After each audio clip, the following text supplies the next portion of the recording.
things rooted in love are guaranteed to succeed. The Bible says love never fails. So if you love it, then do it accordingly, you'll be fine.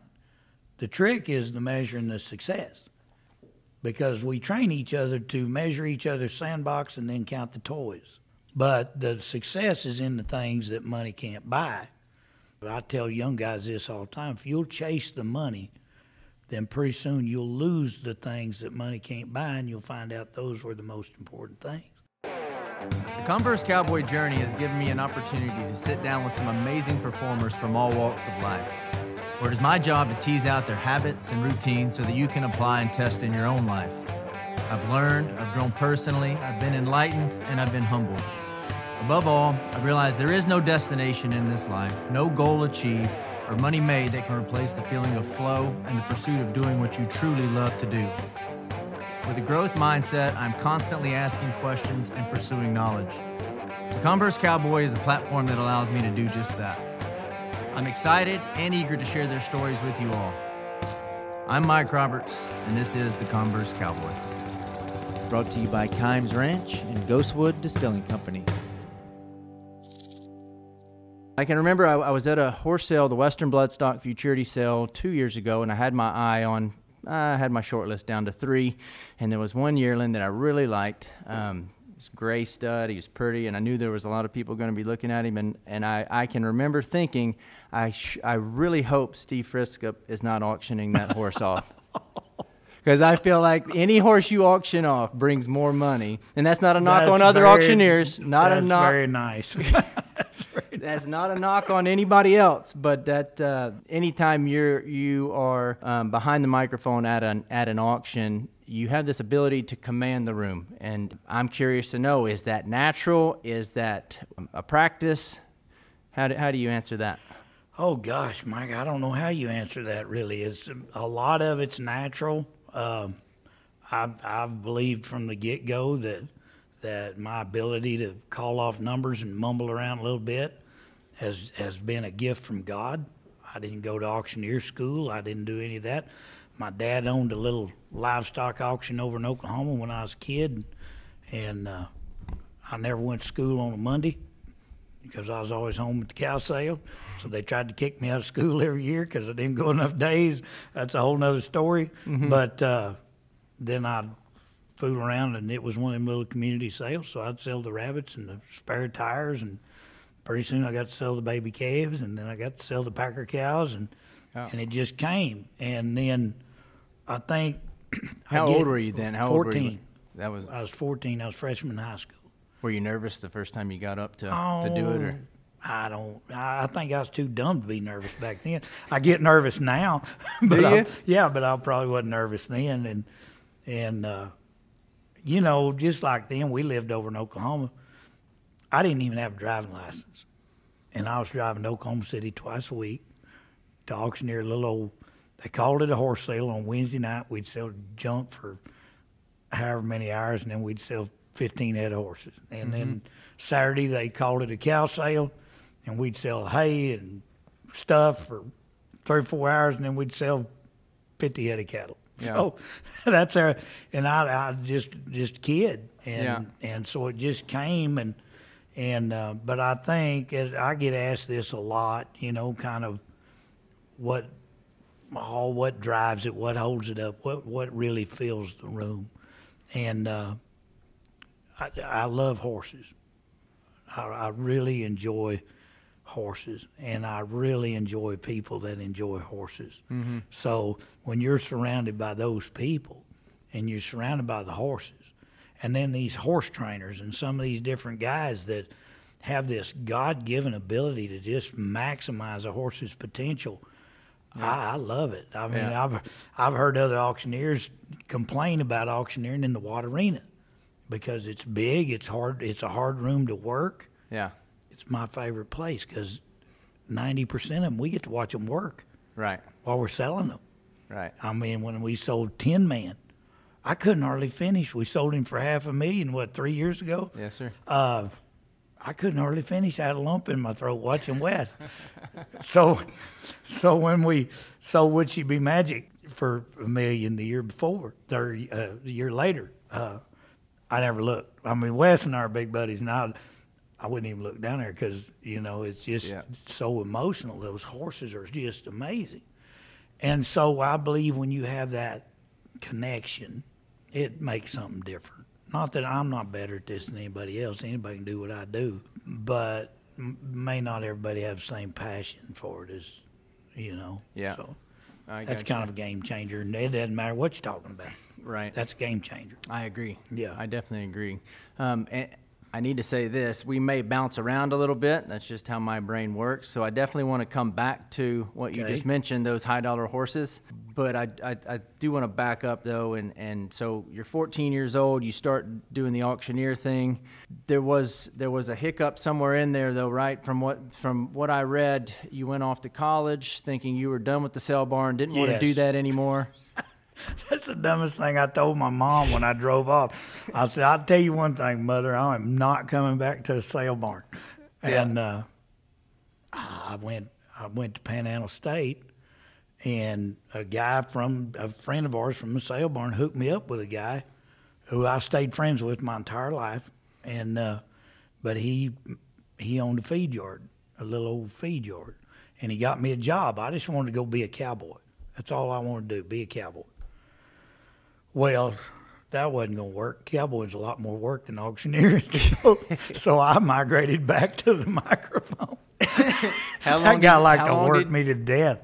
And how long did it take? Not very long, just a couple months.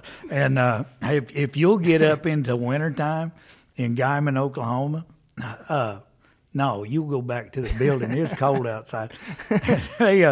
But I went to Texoma, got me a job pushing up cattle, and then they finally moved me into the ring and counting cattle and doing things. And at the same time, I got hired at Guyman to auctioneer the little cow sale at Guyman while I was going to college. And then later on there, I rented the Texoma sale barn, put on my own horse sale one time there, and just got back to doing it, you know. But at the same time, we were always fooling with a lot of horses. And while I was going to college, I kept 40, 50 horses around all the time, just trading and riding and doing.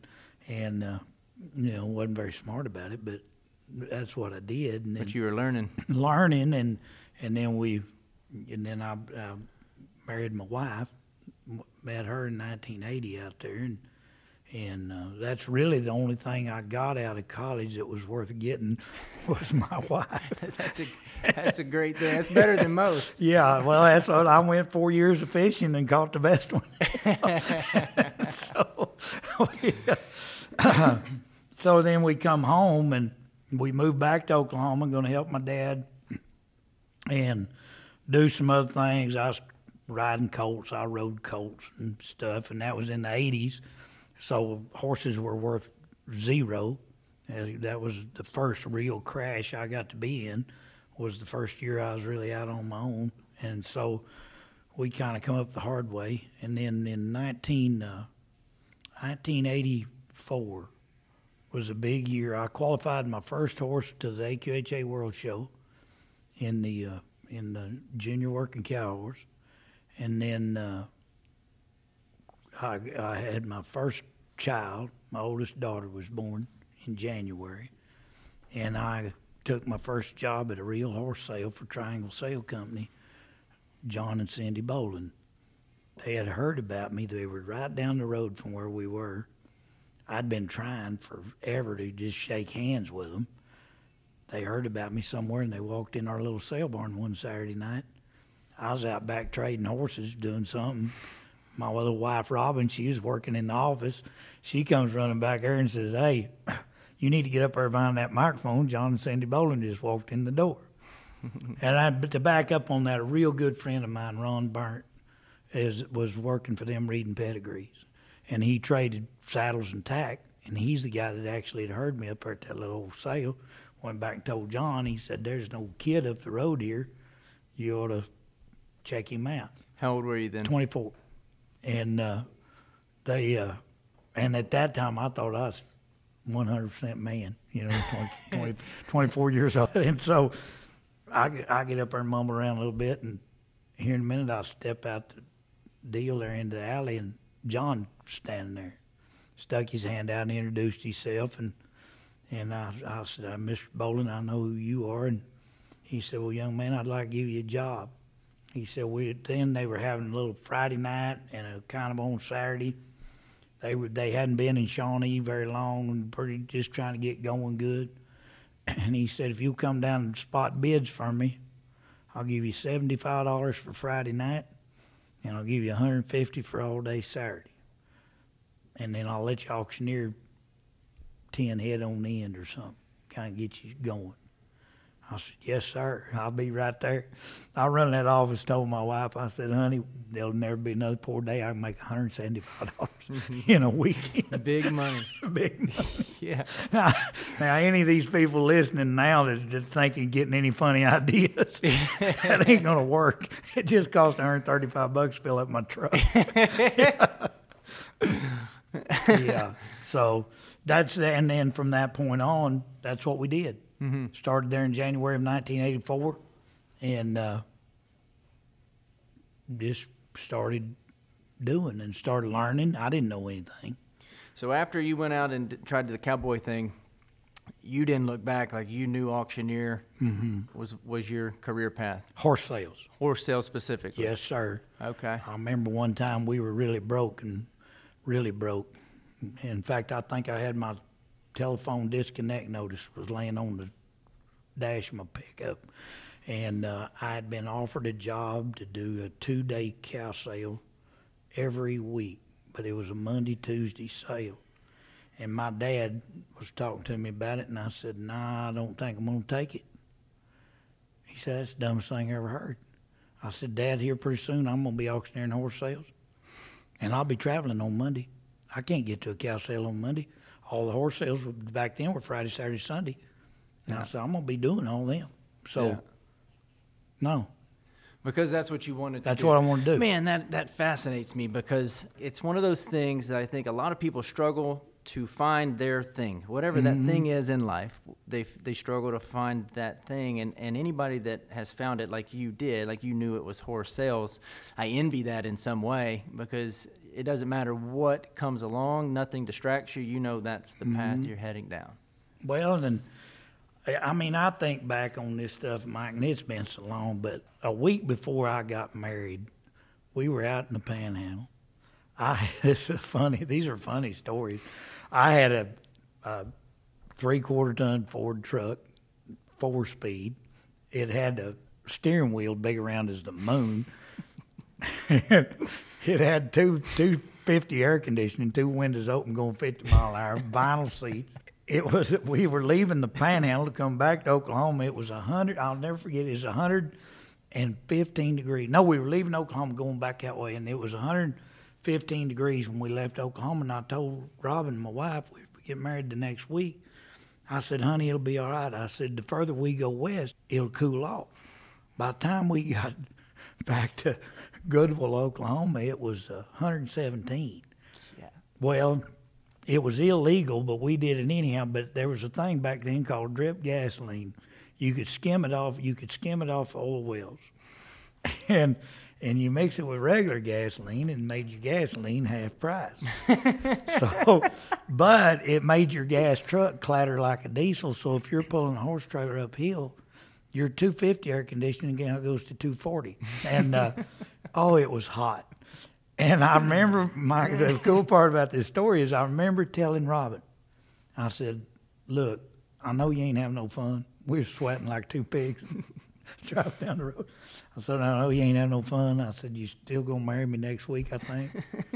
But I said, I promise you one of these days, sweetie, I said, if anybody ever thinks about auctioning off a horse, they're going to think of me. That's exactly what I told her 40 years ago, riding around that pickup.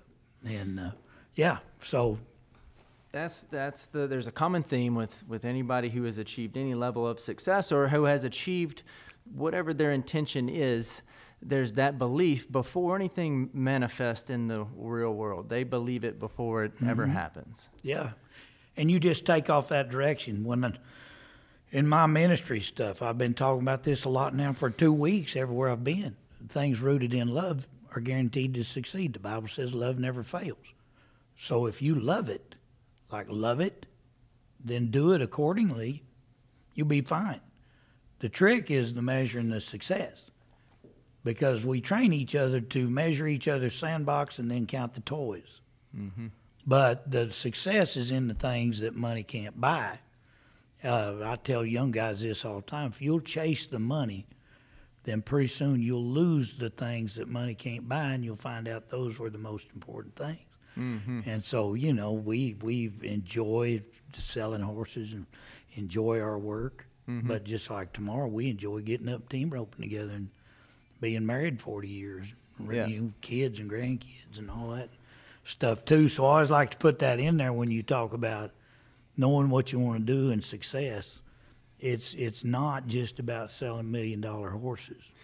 Well, yeah, it's like, you're right. Like, we live in this microwave society, mm-hmm. right? Where we want the results to be mm-hmm. instant, and I'm fall victim of that too. If like I head down this road and this is what I want to do, and it's not happening fast enough, I get frustrated. You know, which is good in a way. Like, it pushes mm-hmm. me, but I think your example is great. Like, you had offers to go do cow sales to make money while that phone bill sitting on your dash, and you said no.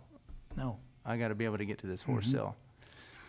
I love it. Same thing happened to me in ministry. Once I get born again, and I'm not afraid of anybody, so I just tell them. I mean, I've just done that forever. Well, I got a gift to talk. I've got a real good recollection of the Bible, real good. It just happens. I mean, I had to say your name 6 times so I could remember that, but I can. And so, that being said, here they come. I've had some of the biggest ministries on the planet want me to hook up and come along, be part of the deal. Yeah. Well, that's the biggest trick in the world. You're going to serve God. You're going to do it. You ought to hook up. No, I auctioneer horse sales. It just never left. I'd put that post in the ground and it just never came up. Yeah. You know, and so we've had to go re-examine this several times. Yeah. You know, no, this is it. Yeah, I love it. So tell me this, like, auctioneer school, is that a thing? It sounds mm-hmm. like you got your schooling like through hard knocks, through doing the thing. It's probably faster the other way. I don't know. It may be faster, but I think you get a better learning, a better understanding doing it the way you did it, through hands-on experience. It's really hard nowadays to get that experience. You know, back when I was a kid, there was a little old sale barn in every town. That's kind of all gone away. You know, everything's kind of changed. Now the auction business has, you know, car auctions and equipment auctions and on a huge scale. Mm-hmm. And so there's a lot of ways to be an auctioneer. It's hard to be a livestock auctioneer. And so schools and things are necessary. I've actually last year went and taught at a couple schools. Really? A guy found me on Facebook that owns a couple auction schools, a good guy. And we became friends, and he called and he said, would you come teach a class? And I said, well, I've never been to auction school. I'll be the dumbest guy in the room. I mean, what am I going to tell them? He said, well, you'll tell them what they need to hear. You'll tell them. And so I did it twice and could do some more if we had time, but really enjoyed it and learned a lot. I've recommended to some guys, a lot of them here lately, about auction schools and which one of those I like the best, and it said, yes, go. Yeah. Get some instruction, get some basics, get some foundation. Yeah. There's some things that probably the entire way I lacked. I made it up somewhere else, you know. I see. But I didn't. I just kind of flew by the seat of my pants, you know. What was it? You said you did a couple of them. What were some key takeaways? Like what was it you told those students? Well, like, you know, they had all the mechanics of the auctioneering thing. I talked to them a lot about passion for your product. It's easy to have product knowledge. I've done this 40 years without notes. I don't need notes. I know what I'm doing. I mean, I can't remember people's names, but I remember Tin Man. I remember, you know. Yeah. So you don't have any notes up there. I mean, we do look at up the sale there. catalog. We do, and we've got guys to reference and this and that and other. But I'm fine. You know, what needs to be said, and I'm one of them. That's the other thing. One of the things that I saw early when I was coming up is in our profession, as with any profession, if you're the guy at the front, there's an opportunity for a new level of arrogance that's just not very becoming, really. That guy up there, I ain't any smarter than anybody. I'm not as smart as the guy that owns that horse, or probably the guy that's buying him. Especially when you're talking about what happens over here in the water arena, or, you know, at that level. Mm-hmm. No, I'm just a middleman putting a deal together. But the one thing I do have is I've been on both sides of the fence. I know what I need to happen when I'm selling one. I need that guy to maximize my product. On the other side of it is, I may need that auctioneer to say just exactly what I'm thinking so that I don't miss out on an opportunity to buy that horse. Mm-hmm. And it's just putting man and horse together. It's all it is, and then you arrive at a price. It's really cool now. I'm glad I lived this long, because what I think is the coolest animal God created out of the whole mess, they're finally bringing an honorable price where a nice horse will bring more than a man-made pickup. Mm-hmm. And I think that's about time. I think it's, and so I get to be in on it. And, you know, the only two that's brought $1 million over in that pen, I got to be the guy, and it just, you know, luck of the draw. Anybody could have done it, but it was the privilege of getting to do it. What do you think's back in that, Steve? There's a lot of things, Mike. I mean, this deal's pretty, it's not as shallow as people might think. It's deeper than that. Now, I don't know if a lot of people see deep enough, but there was a prophecy back in the late 1800s by a guy named Smith Wigglesworth.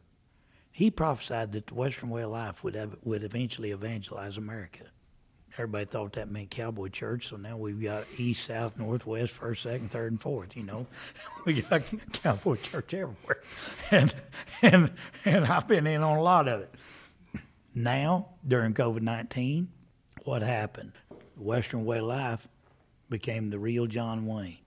We're the ones who rose up, stood up, went back to work, did what we always planned on doing. We never operated in fear. We weren't stupid. We weren't easily duped. And we just kept doing. And we were patriots. The Western way of life is a patriot. And we raised our flag. And we prayed to our God out loud in the name of Jesus unashamedly. And we don't pick fights, but we don't run from them. And here you go. And so the next thing you know, American hats, they've sold out of hats. And everybody wants to buy. We were already in an uptick because of supply and demand. Just economics 101. It was a supply and demand issue already. Now you bring in this families that are sitting on their couch wondering what to do next, that can no longer drop their kids off at Little League Baseball. All of a sudden they want to buy a 4-H project, or they want to get a horse. They want to go out in the country. And I think things like the Cowboy Channel and different things. I shook hands with Patrick Gotch last summer up there in Northside. And I told him, Mr. Gotch, you don't know me, but I just want to thank you for single-handedly saving America. I mean, we did, and it's global. It's not just America, it's global. Mm-hmm. And so through all that, people have become very attracted to the horse. And so whichever discipline attracts you, I mean, we're here now during the U.S. team roping finals. It's places like an ant bed. I mean, they're everywhere. And that's our sport of choice. Or if you're into the cutting or whatever it is, it has a very high level of attraction. Mm-hmm. Here's the two things that the horse will do for you. It'll put you in a group of people who have interest in their country. They're patriotic, most of them, pretty aware of the land. But the horse puts you back with the Creator better than any mechanism, better than any church building, evangelism tent, the horse. And so I tell them when we're at ropings and stuff, people will get me to pray and do things, and so I always take my liberties a little. I just tell them, if you don't believe in God, go sit on a bucket and stare at your horse till you do. You don't need to listen to me. Go stare at your horse. I mean, NASA can't build one. General Motors can't build it. It came from somewhere. How do you think that happens? That you can get on this cool beast and go do what we do. That's a long way, but it's a deeper thing. I think the horse and what you're seeing in the market has a deeper root that somebody's crying out from inside that says, hey, I want to live different than this. I want to do different than this. Mm-hmm. And the horse is an amazing mechanism for that. So that's my take. That may sound a little crazy, but I love the depth. No, yeah. I dig it. Where does that come from? I would be remiss if I didn't ask. You've mentioned it several times that your passion for horses is why you do what you do. Where does that stem from? That's crazy. I don't know. My family came out of Minnesota. My dad grew up on a little farm up there in Minnesota. My mom was up there. He used to tell everybody, he said, I just put a snow shovel in the back of my truck and drove till somebody asked me what it was. He said, but he kind of had that itch. But he wasn't a horseman, and he tried to rope a little bit and this, that, and other, and he wasn't very successful at it. And we lived in a little town, Winfield, Kansas, when I was a little kid. And we lived in town. But there's an old fairgrounds about 2 miles from my house. And so every day I'd ride my bicycle down to that fairgrounds. And there was an old man down there, his name was Tuck. I don't know any more than that. But he rode colts, and they had the little buggy racing, little two-wheel horse races. But in his barn, he just had a bunch of what I'm assuming would have been 2-year-olds now. I wouldn't known then. Mm-hmm. And he just trained them and rode them in the alley of that barn and up and down that track. And every day after school and on the weekends, I'd ride my bicycle down there and just hang out with Tuck. How old were you? 7 or 8. And how did you find out that was going on down there? I don't even know. I think my dad must have went down there or something, and I found out about it, and I just took off and go hang out with Tuck. And to this day, back then all the stalls were bedded with straw. It was all wood, dirt floor. Today, when I walk in a barn that smells like straw and horse manure, it's just like, really, just bottle that up and I'll spray myself with it. I just loved it. And so then we end up buying a couple of horses when I was about that age. And next thing, we're going to some little old play days. And it just fit. I never got over it. Nobody else in my family has done this. But I guess I just had an itch I couldn't scratch, and I just never got over it. And so. Interesting. Yeah. I'm ready to, I will buy it whenever your cologne comes out. Yeah. Yeah, let's see how that works. Horse manure. Yeah, poop and straw. There you go. There is something about that smell, though, when you walk in a barn and you hear horses eating, it puts you at peace. It's very meditative in a way. Yep. I love feeding them in the morning. This morning I got up and went down. We've got 2 of them down here, and cleaned their stall and fed them and just stand around there and smell them and hang out. Yep. Yeah, it's good stuff. Tell me this, with all due respect to the auction method, and this is like being devil's advocate or a silly question, I guess, but I want to hear your answer to it. The auction method of selling, like why can't you just put a horse in the ring and see who gives the most money? Well, does that make sense? There's a lot to that, and in a sense, that's kind of what happens. Just to be real honest about it, though, we We sell under Texas law, and different other states. We also sell horses with reserve. That's how we sell horses here in Fort Worth. So it's also my job to protect their reserve, and so I have an obligation to protect the seller's interest. I actually work for the seller. When I'm there, the seller's the one that pays my wages, and so I work for the seller.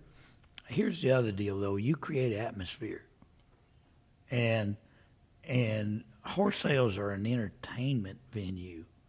A lot of people think it's all about dollars and cents, and I've just never taken it that way. It is when you're behind the mic. Well, I'm still telling the same dumb jokes, Mike, for the last 40 years.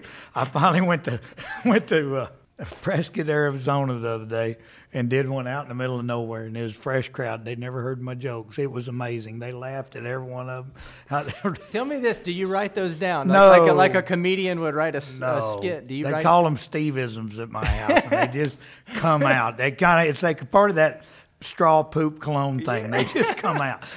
That has to be from growing up in sale barns and picking just one-liner up after one-liner. Oh, and just stupid stuff just comes up to your head, and it just comes out, and people think it's funny. But the entertainment side, and create that atmosphere. The auction methods also creates competition. And so it also creates anxiousness. You got a certain amount of time to get this done. I go to rat-a-tat-tatting on that gavel now, you're going to have to kind of come on, Mm-hmm. And so it creates all this momentum. We talk about it all the time in our job about creating momentum. Don't be hanging up at the gate. Don't keep the momentum of the sale at a nice pace. Keep people engaged. And so the auction method, when done correctly, is the best method for maximizing your product. I tell it this way: there's a lot of people belly aching about all the click to bid and different things going on nowadays, and unemployed auction people are griping about it. It's fine. Anybody can get the potatoes. Anybody. You're going to have to do it our way to get the gravy. That's how that is. And so live and in color, face to face, hooking up. I mean, everybody in the cutting horse world knows about hooking up. Well, people got to hook up. You got to hook up. And if you do, you can just get more done. Mm-hmm. And so the other thing about the auction method is the time frame. Like if you say like putting your horse up on the internet or something. Well, if you want to show your horse to 40 people a day, and including 41 tire kickers, go ahead.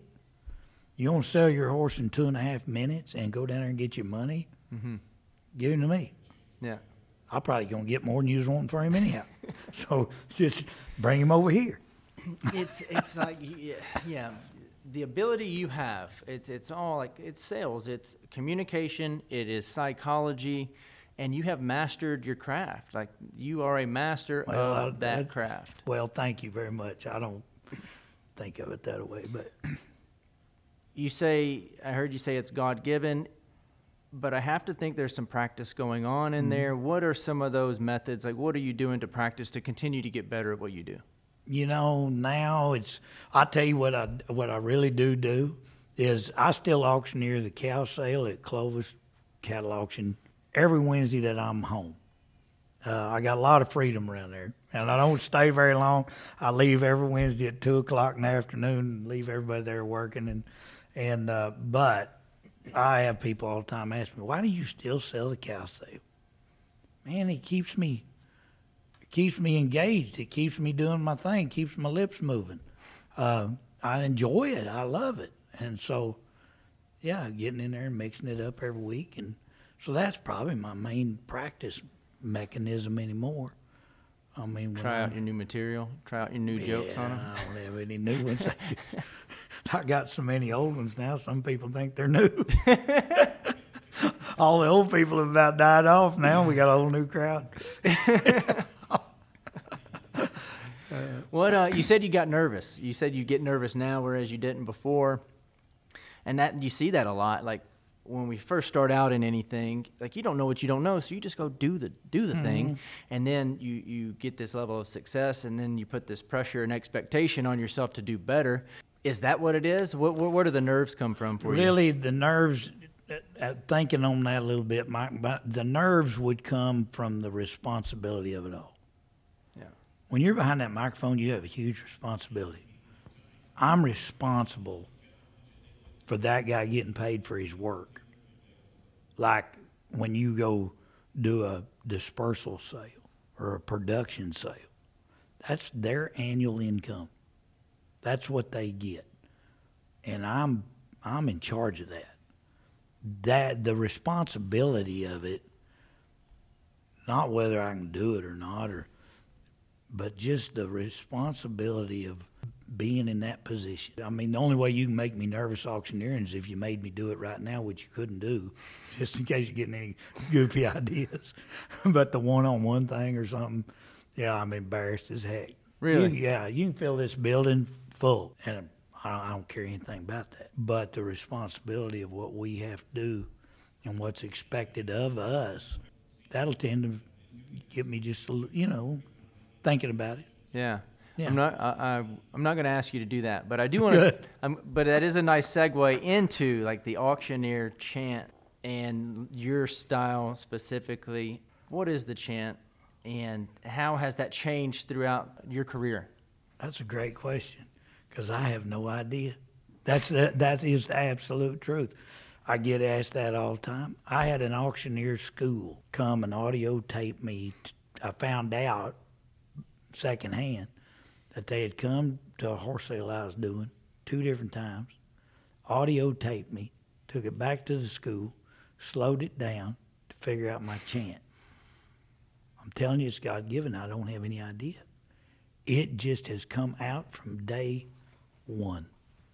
That's a true story. So what we hear today is the same 14-year-old Steve Friskup. Same guy that was auctioneering cattle while he was riding pins in a feed yard when I was 19 years old.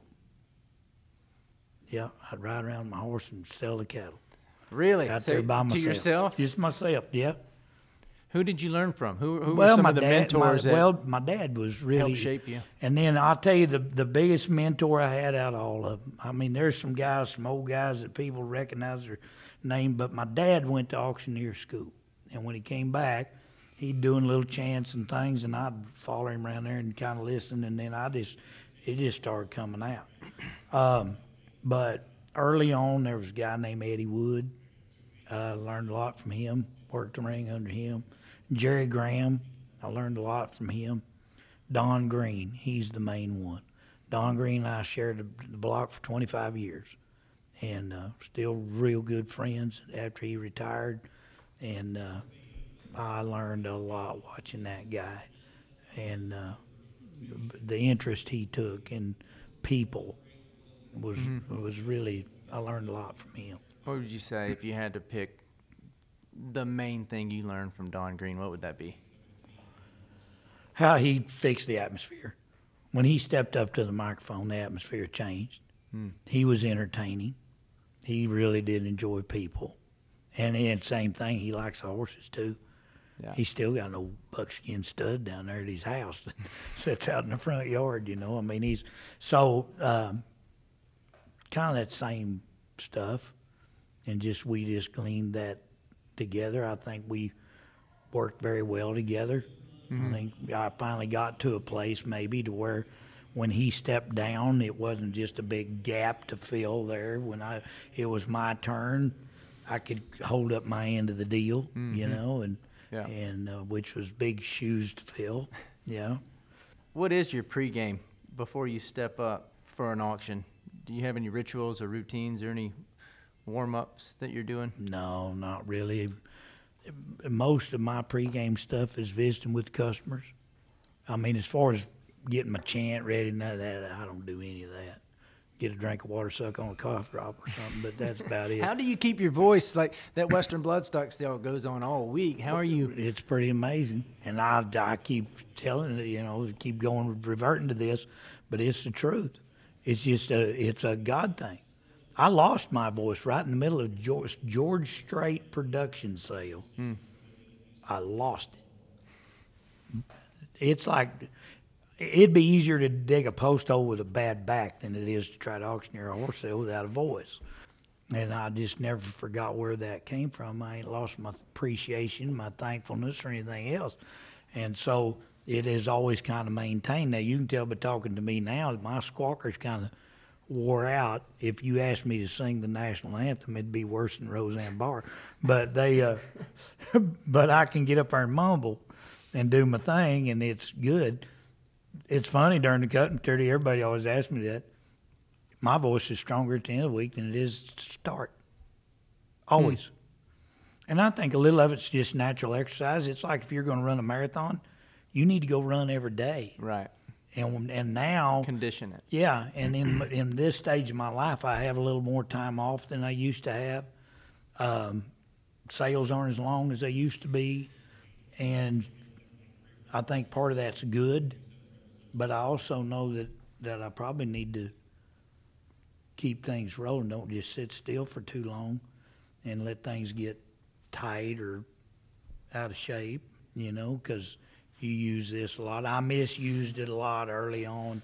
I didn't know how to. That's where school would come in good for somebody. I didn't know how to project my voice. And so I just was loud and hollered and just rode this thing like a rented mule, and all hours of the night, and you'd sit up there in that block. Back when I was a kid, you took a job, you just were there. You'd get you 7, 8, 10 hours of it in one full. Yeah. Well, that plays a little bit of a role on all that, but I'm telling you, I had a lot of divine intervention in my life, or I wouldn't be able to do it. Yeah. That's just the truth. Yeah. Describe the feeling, Steve. It seems like anytime I've seen you at an auction, like when you step up, like you do, I've said it before, like you command the room, but it seems like you bring this other level of energy to that room. Describe that feeling when you step up. I love to that the block part. with the with the mic in front of you, and you got a day full of horse sales. Describe that feeling. Well, when you first walk up and you open your mouth and something actually comes out, and you just start into the flow of things, and especially nowadays, people are bidding. I've been to sales where nobody wanted to bid. It's kind of hard to keep your smiley face on all day long while you're doing that. We've done that a lot. Those of us that have old enough to live through all that. So, but to step up there and there's a nice horse and the energy of the crowd and everybody's focused on one thing, and it just flows and you just feel it well up in you. And this year at the 4-6s sale, I'll never forget that one. Because I started the day. I was lead off guy. First horse walked in the door. Roan Philly walks in the deal there, and we just took off, and we just never stopped. I mean, it's like your feet are 2 foot off the floor, and everything's flowing, and it's fun. Everybody's having fun, and it's costing them a lot of money to have that much fun, and it's really working out good. I got a guy, but you'll enjoy this story, Mike. There's a guy I work for in Baxley, Georgia. Now we've become really good friends. He's got Brahman cattle. And now, because he's friends with me, he also has a lot of horses. But he came to Livingston, Montana a couple years ago, to buy a mule. And this mule would do tricks, get up in the back of the pickup, stuff like that, blown up all over Facebook. So he flies to Montana. He owns some car lots, and he's going to buy this mule and put it in the back of a pickup and do TV commercials with this mule. Well, that mule brought $23,500. He didn't have any intentions on that. So I got to calling him the big boy in the back. He's the big boy in the back. And man, after about 20,000, he got pretty hard to deal with. Wise kept monkeying with him. He just kept getting in. Well, he doesn't get the mule, but he bid $23,000 on the mule. Somebody come in on the internet, $23,500, and that was the end of that. He calls me one day and he said, "I want you to sell my Brahman cattle sale every year." I said, "Well, that's all right." But I said, "I'm kind of a horse sale auctioneer." He said, "I know." He said, "You do cattle though, don't you?" And I, "Oh yeah, we're good." He said, "Well, I'm just tell you, anybody that can talk me into giving $23,000 for a stupid mule, he said, I want him selling my cattle sale. And so we've made so many good friends like that, just bantering across the ring. Don't know each other, never met, and just That's great. I'm sure. Yeah, we could sit here for the rest of the day, and you could go on and on with stories like that. Yeah, it's a bad habit of mine. What about the Leroy Van Dyke song? Yeah, You a fan? a fan. Man, when I was young and used to drink, I could sing it really good. I actually met Leroy a couple times in Sedalia, Missouri, when I was doing the horse sale up there back in the 80s. Yeah. Yeah. And, there was a boy. He wasn't from Arkansas. But Yeah, when I first heard that, I tried to learn it, and I never can get the chant right. I haven't spent enough time practicing. Yeah. I'll talk with you when we cut these microphones off and get some tips from you. they play that song a lot when I rope. Oh, yeah? Oh, yeah. If and when I ever make it to the short round, you can about bet the auctioneer song will come on. Here's one I like to ask, because what we see on social media is everyone's highlight reels. You put out the best of the best, right? And with those people that have achieved any level of success, I've learned they have been through some things. They have been through some challenges, through some struggles, and so I like to ask the question, what is your favorite failure? Meaning, you didn't realize it at the time, like it seemed like it was a really bad deal at the time, but come to find out that turned out maybe to be one of the best things that ever happened. Does anything come to mind as a favorite failure for you? Yeah, and I don't know that it was a failure. I've had a lot of them. I used to be kind of, I don't know, ADD or something, but if I had 15 minutes spare time, I'd start another business. Well, one of the worst ones I got into was feeding cattle. We have a saying at our house, the Lord giveth and the feed yard taketh away. And so I'm a 3-time loser, and I'm pretty enthusiastic about it. I go way past zero. And so I don't stop at nothing. I just keep going. But, my wife and I both had the opportunity to enjoy cancer of one kind or another. That's not really a failure because you don't get to choose it. Hers was really difficult and long. She's a 15-year survivor. If you saw her today, you saw her down there. She looks great. Yeah, you wouldn't have a clue. 5 years ago, I just found out it's 5 years. I've been telling everybody it was 3. 5 years ago, I got diagnosed with leukemia, and that was difficult for a minute, but just a minute, and got really well, really fast. Did really good, and I learned a lot. Learned a lot about me, learned a lot about God, learned a lot about life, and it was good. I wouldn't do it again, but I got my money's worth. I mean, it was good. Yeah. In those moments of that, I can only imagine the thoughts that are going through your brain. What was it that only allowed that to last a minute? Like, how did you come out of that? I'm a forward thinker. It's that simple.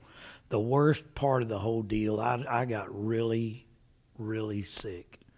And I was doing a horse sale in Lufkin, Texas. Nobody there knew I was sick. I did the whole sale, and everything in my body had swelled up because of the leukemia. Nobody knew it. Anyhow, trying to get home. My son-in-law's with me. He's trying to get me to stop at Lubbock and go to the hospital, and I'm too smart for that. So we go on home. I'm going to take an aspirin and get all right, and keep going. And 4 or 5 more days later, can't go no more. I mean, I'm sick. And so when they get me to the hospital finally, and it takes them a long time to figure out what's the matter with me, because in this whole process I get pneumonia. So I about died from the pneumonia. I don't think I was going to die yet from the leukemia, but now the pneumonia's got me. So we go through this whole process, and they send me home for a minute, and the doctor calls and he says, I've got good news and bad news. And I said, well, what's the bad news? He said, you've got leukemia. And I said, what's the good news? He said, it's very treatable. It's you know, if the protocols go right, it's good. If the protocols don't go right, maybe not so good. But he said it's good. That's the worst moment, Mike, when you're sitting there. I mean, we were sitting on the front steps of our house on a Thursday evening, my wife and I, and right then you go, holy buckets. I mean, this is the middle of June, end of June. I've got horse sales coming up here. I've got my own sale in August that I put on. I've got a whole fall lined up. What do? We don't have an oil well in the backyard. I mean, at that moment, and then you sit there for a little bit. And of course, my wife and I, we're partners, so we just talk, cry and talk, do whatever you do. Mm-hmm. Said, you know what? We're just going to get well. That's what we're going to do. We're just going to get well. And I'll be back. So I just told everybody, I said, I got to take a break, and I'll be back. And so you took some time off? I had to. I didn't have any choice. And so, but not very much. I missed the summer sale here that year, and maybe one other one. August, I was supposed to have my sale in Clovis. And so they had decided that I could go watch.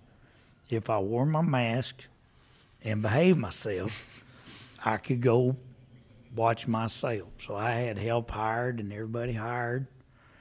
And by then, well, I'm feeling pretty good. So we had a special session of 40 head in that sale that day. So I told Robin, my wife, I said, I'm going to sell him 40 head. Okay, she knew I was doing good. So I sell him 40. Well, my other auctioneer gets up there, he sells 20. Well, I just come back and get me another 20. So here in a little bit, she comes up there and she said, I thought you were going to sell 40 horses. I said, I did. I sold another 40 cents in. and I'm doing good. And so by that time now we're back to rolling, and we just step right on into it. But I had a couple male nurses. What they did to me was they put a hose in my neck, and I got chemotherapy for 7 days straight, 24 hours a day. Every 24 hours they changed the bag, and did that for 7 days. So if this works, we probably do good. If it don't work, I got to go do a bone marrow thing. So I got blessed. I got the shingles while I was in there. And so they had to send me home for 2 weeks. I couldn't take the chemo till they got the shingles under control. Well, my blood counts were 0. So my neutrophils were down to nothing. So I told them, I said, this is perfect. I'm going to go home and get ready for that chemo. So I got on protein drinks and whatever. I got ready. By the time I got back in the hospital, my neutrophils are back up to 1,000. I'm ready for chemo. I told them, I said, you bring it on. I licked my plate every time they brought me a plate.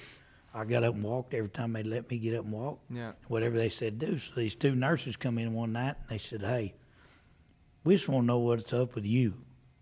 We see you reading your Bible and we hear your music, so we know you're a guy of faith. And they said, you plan on being well, don't you? I said, yeah, don't y'all? I thought that's why I'm here. yeah, I'm making plans to get out of here. And so I'm going to be well. And they said, that forward-thinking process.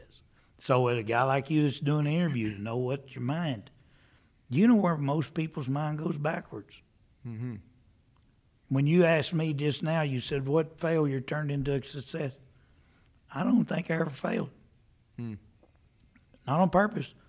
Mm-hmm. So I don't have a record of that one. Yeah. Yeah. But let's just go forward. Let's learn from our mistakes. Let's go forward. Let's take my faith and your medicine. Let's put it in a pile and let's see what comes out of it. Mm-hmm. I'm just planning on it.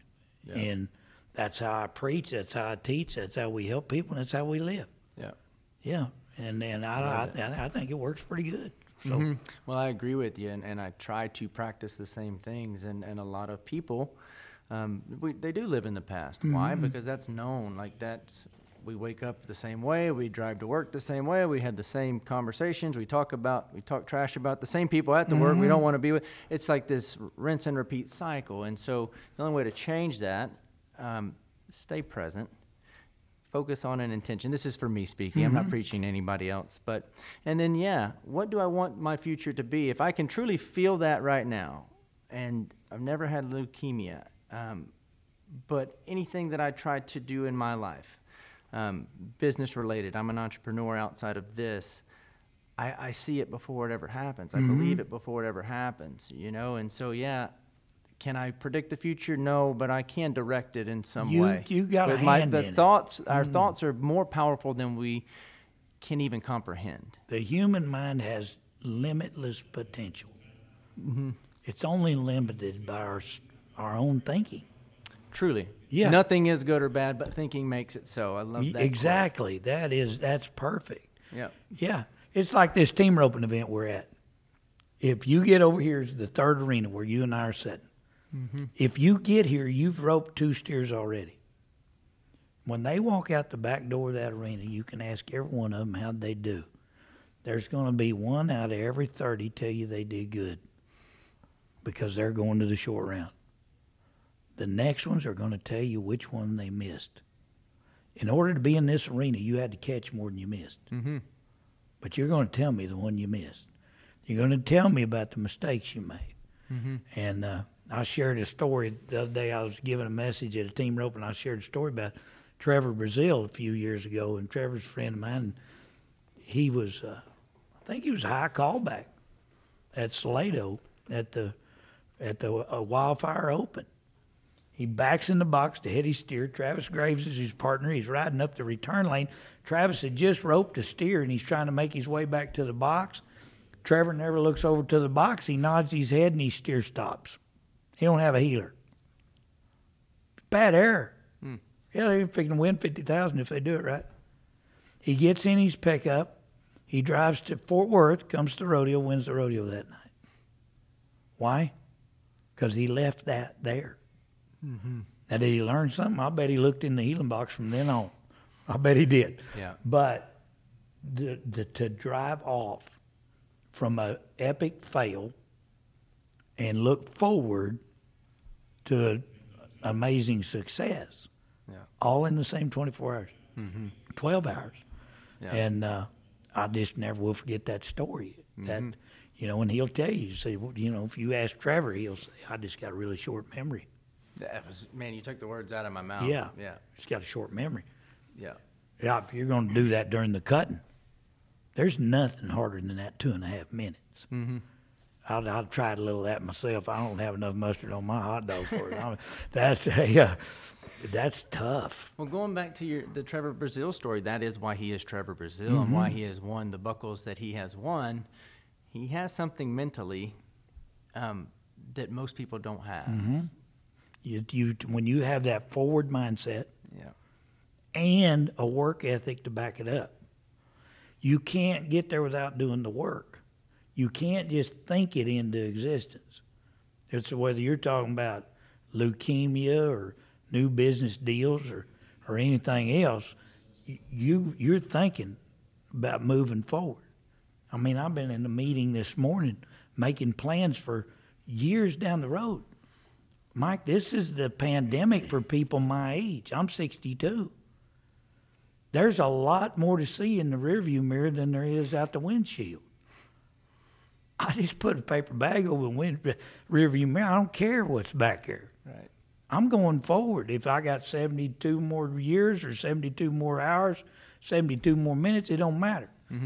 We're making plans. We're always going forward. We're always looking. And you always, at that business meeting this morning, I talked about how things cycle in the horse industry. I've seen it cycle twice already. We're in the new cycle. Cycles have the same pattern. You just got to know where you are in the cycle. It's not about the cycle going good or going bad. It's about being ahead of the curve. Just always be a little ahead of the curve. There's nothing to it. It doesn't matter what it does. Just be forward thinking all the time. Don't stand around pining away. Well, I remember them horses used to bring $50,000. Now we can only get 25. So what? Yeah. You knew it was coming. Get fixed. Be ready. It's not that big a deal. And that it's the same with all of it. Forward thinking, but you got to do the work. Yeah. And I think I think when you combine those two things, you combine the power of thought with action, massive action, good things will happen. Yes. You show up with a focused intent, you do the work, doors begin to open, opportunities begin to present themselves that you couldn't even have comprehended. But I do think, I think when you do combine both, it's almost like having superpowers. Yeah, and if you don't get trapped, the biggest trap in this deal is the focus on the money. If you focus on the money, you're going to miss your heart. The money will come. If you're good at what you do, they will pay you. Don't worry about it. You'll be fine. If you're having trouble living within your means, change your means. Just do what you got to do and do what you want to do. Because I've talked to a lot of guys, man, at my age, and they're kind of lost, When you get to be 65, they want to throw you to the back pasture anymore, which is really stupid. We finally been through enough. We're kind of useful now. You should keep us around, really. And but they want to turn you out, and you get lost. And you lose your forward momentum. You lose your forward focus, and it gets to be a difficult stage in our life, and so many different things they focus on the money and lose their purpose and lose their spot. And then you find a guy like me who's been doing the same thing for 40 years, and I'm fired up to get up in the morning. I love what I do, still love what I do. There's parts of what I do is a pain in the rear sometimes, but what isn't? I mean, exactly. Yeah, what isn't? So just deal with it and go on and enjoy your surroundings. Yeah. Yeah. And the other day I gave a message at the rope in there. I said earlier, I asked him a question. I said, I've got it. I just really feel led to give a love message today. And I said, that's kind of a crappy message at a team roping, a love message. I mean, it really doesn't fit. I said, but this will work. But I said, I just want to ask y'all a question. I said, how many of y'all love to rope? Well, they all held their hand up. I said, so how many of y'all love to win? They all held their hand up. I said, so how many of y'all love to rope when you're not winning? And they got really quiet. And I said, I thought you loved to rope. You got to figure that out. If you don't figure that part out, you'll be lost the rest of your life. Yep. Yep, and you will never get to enjoy what some of us really get to enjoy. Yeah. And it's called life. Yeah. Yeah. So, doing it for the sake of the process, doing it for the sake of what you do, like for the love of doing that thing and everything that comes with it. Everything comes, so then you'll never fail. It never fails. It's a perception. That's, I read a lot of Stoic philosophy, and I think about Stoic philosophy 101, control what you can control and don't worry about anything else. And so what is in my control? My perception of any situation or any event that may happen, I can control. I read a book called Man's Search for Meaning, and it's written by a Holocaust survivor. And one of my favorite quotes is in there. It said, one of the last of the human freedoms is our ability to choose our own attitude in any given situation. Holocaust survivor. Yep. Saying this. Yeah, that really sucked. Right? Yeah, I mean, keeping you a good attitude. Yeah. And I'm worried about traffic on a Wednesday. Yeah, you know what I mean? Or whatever the situation may be. Whatever the flipping a guy off at the stoplight. Yeah, it's a trivial thing. And so, when I read that, it's one of those, it's like, yeah, and you really puts it into perspective. And see what happens to guys my age. It's a whole new philosophy. Deal with whatever's under your nose and then bitch about the rest of it. That's what they, like you can fix it. No, but just that negative atmosphere and that negative projection, and we don't have to do that. Right. We don't have to live in fear. We don't have to be negative about everything. Yeah, there's a lot of negative things in the world today. We can talk about them to the point that we either come up with an answer or realize we can't and just drop it. Mm-hmm. We don't duck from problems, but they don't become our focus. The unfixable things. Fix what you can fix. Right. And most of that'll happen right at your kitchen table. That's right under your nose. You probably got plenty to deal with right there under your nose, and just do that. Yeah. I love it, man. I'd love to sit here and talk with you for a few more hours, but I'm going to respect your time. We have a little section here called the Rapid Fire Round. It's brought to you by Kimes Ranch. If you could go back in time, Steve, for 1 week, when do you go and where do you go? Just back up for anytime. Doesn't have to be your lifetime. It can be in the history of the world. You can go back in time to any week. When and where do you go? Wow, that's pretty. That's something to really think about. You know, if I know exactly when it would have been. It would have been when I was a sophomore in college, and the United States of America was in a predicament with Iran, and there were hostages, and I went down to the ROTC office to enlist to the Army to go serve my country, and I let I let a college counselor talk me out of it, and I've regretted it my entire life. It's the only thing I've ever really regretted. Was not I missed an opportunity to serve my country, and that one right there, that's it. If I had that all to do over again, I'd have been on the sand, man. What's an unusual hobby that you have that most people don't know you have? Oh God, I'm such an open book, and I don't do very much. Man, I wrote and hang out with, and some people do. Here's a real small one, just kind of come about. I got 2 grandsons that live right there by me, and we like to go camping. But our camping is spending the night in the 11 quarters trailer, parked under my shed right there at my house. We get pizza and Twizzlers, and we watch the Cowboy Chant. Oh, that's great. That's our camping trip. I love it. I love it. What is your favorite Western? My favorite Western, John Wayne the Cowboys. Clay O'Brien Cooper's my hero, and John Wayne, and yeah, that's it. I love that movie. That was one of the first Westerns I ever saw. What is the best investment you made in the last 6 months under $100?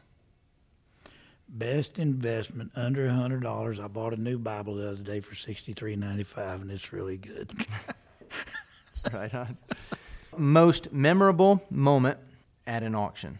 A couple of those horses will always stick out, but just because they were really special horses. Now, I had a couple moments way back 40 years ago, 30 years ago, where I actually had a guy come up in the auction block and chew me out in the middle of a sale. That's pretty memorable. I still remember that one. Tell me more about that. Well, we got cross-fired on some communication, and I'm a little wet behind the ears kid, and he's an older horse trader who wasn't getting along very good, and I didn't make a real mistake. He just kind of took it out on me, and I learned a lot.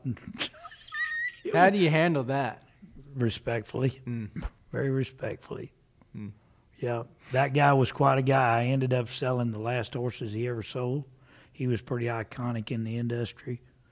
Probably me just working through my attitude, arrogance, whatever it was, my inability to do what I was supposed to be doing, and didn't know that I couldn't do it. And anyhow, I made some errors, and he called me out on something there, and it really wasn't right. He come back and apologized later on. We became very good friends, and same way we should handle everything. I don't all the time. I do now pretty much, but just respect. He's mad for a reason.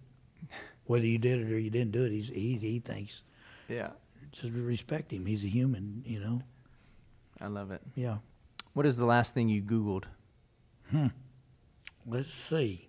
I Googled something this morning. Oh, I Googled a Bible verse. I was trying to find a Bible verse this morning, so I Googled it.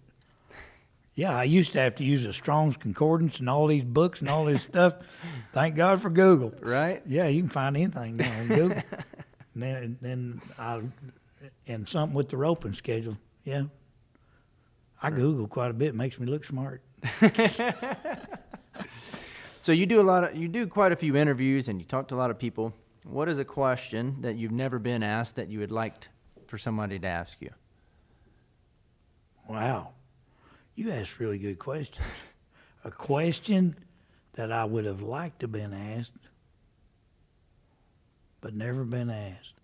Why haven't you been in any movies? That's great. That's great. I don't know the answer to that. I think I should have been in a John Wayne movie or something sometime or another. Yeah. Okay, I got two more for you. Okay.